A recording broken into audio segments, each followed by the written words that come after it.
पूजा जी उज्जैन से।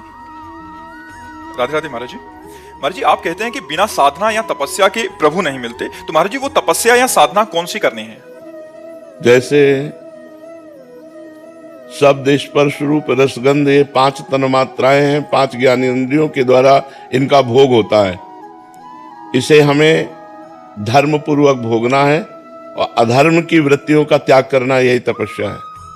जैसे हमारा ब्याह नहीं हुआ तो हमें ब्रह्मचर्य से रहना, ब्याह हो गया तो अपनी पत्नी, अपने पति से ही प्रेम करना, इधर उधर आचरण गंदे ना करना।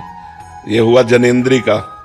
नेत्रेंद्री, किसी के दोष न देखें, मोबाइल से गंदी फिल्में न देखें, जबान से किसी की निंदा न करें, गंदी बात न करें, दुख देने वाली बात न करें, कानों से किसी की निंदा न सुने, कानों से कोई गंदी बात न सुने, भोजन कोई गंदा भोजन न करें, जैसे मांस, मछली, अंडा, ये सब, शराब, ये सब चीज ना खाएं, सात्विक भोजन पाएं, हो सके प्याज लहसुन का भी त्याग कर दें।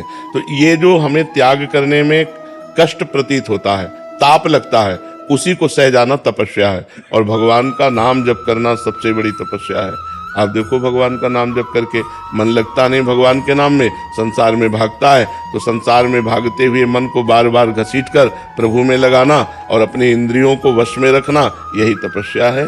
जो अंदर ताप होता है उसे सह जाना ही तप कहते हैं। खूब नाम जप करो और अधर्म में जाने वाली इंद्रियों को रोको, उसमें जो कष्ट होता है उसे सहो, इसी से भगवान की प्राप्ति होती है। महाराज जी, आपका एक और प्रश्न है कि आपको इतनी छोटी उम्र में परमात्मा को पाने का जुनून महाराज जी कैसे आया? पूर्व जन्म का कोई संस्कार होगा, क्योंकि हमको किसी ने सिखाया नहीं था।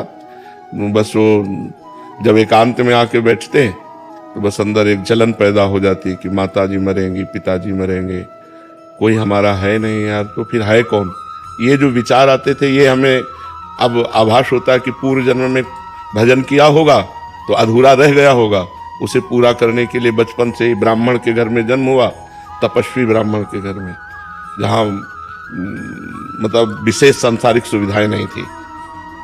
उस जगह जन्म होने पर संसार से एक वैराग्य की ज्वाला जली, जिसने 13 वर्ष की अवस्था में भगा दिया। बस एक लगता था अगर परमात्मा नहीं मिले तो जीवन का जन्म लेना बेकार है। अब जैसे है, इस समय जैसे है, अब सब नॉर्मल हो गया।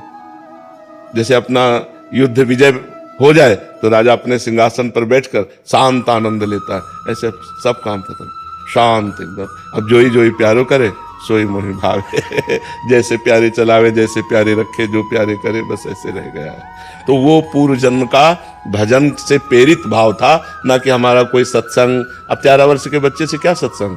कोई सत्संग या कोई प्रेरणा या कोई घटना दुखद घटती है तो संसार से वैराग्य, ऐसा कुछ नहीं था। हम तो बहुत आराम से 9th साइंस साइड पढ़ रहे थे।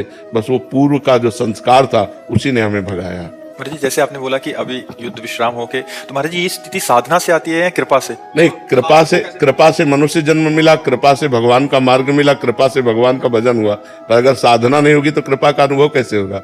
साधना, कृपा एक रस है, रोकने के लिए साधना उसका पात्र है। अगर पात्र नहीं तो रस रुकेगा क्यों? कृपा तो सब पर भगवान की है, पर साधना रूपी पात्र नहीं तो कृपा बिखर रही।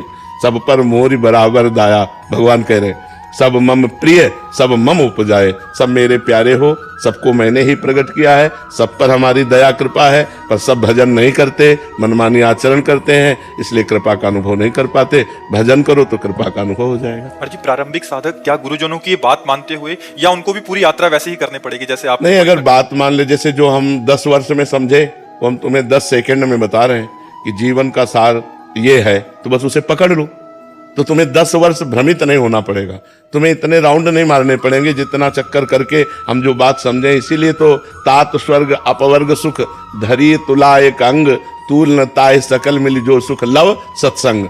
एक तरफ स्वर्ग का सुख, मोक्ष का सुख, पृथ्वी का राज्य सुख रख दिया जाए, और एक तरफ क्षण मात्र का सत्संग, तो क्षण मात्र का सत्संग उससे जोर पड़ जाएगा। क्यों? क्योंकि क्षण मात्र का सत्संग हजारों जन्म की तपस्या करके महापुरुषों ने जो लिखा, अनुभव किया, वो हमें एक क्षण में दे रहे हैं, वो हम बात मान ले, हमारा काम चल जाएगा। तो इतना दौड़ना नहीं पड़ेगा, वो बात केवल माननी है हमें, पर बात मानना ही कठिन होता है। संतों की बात को मान लो, बस उसी से कर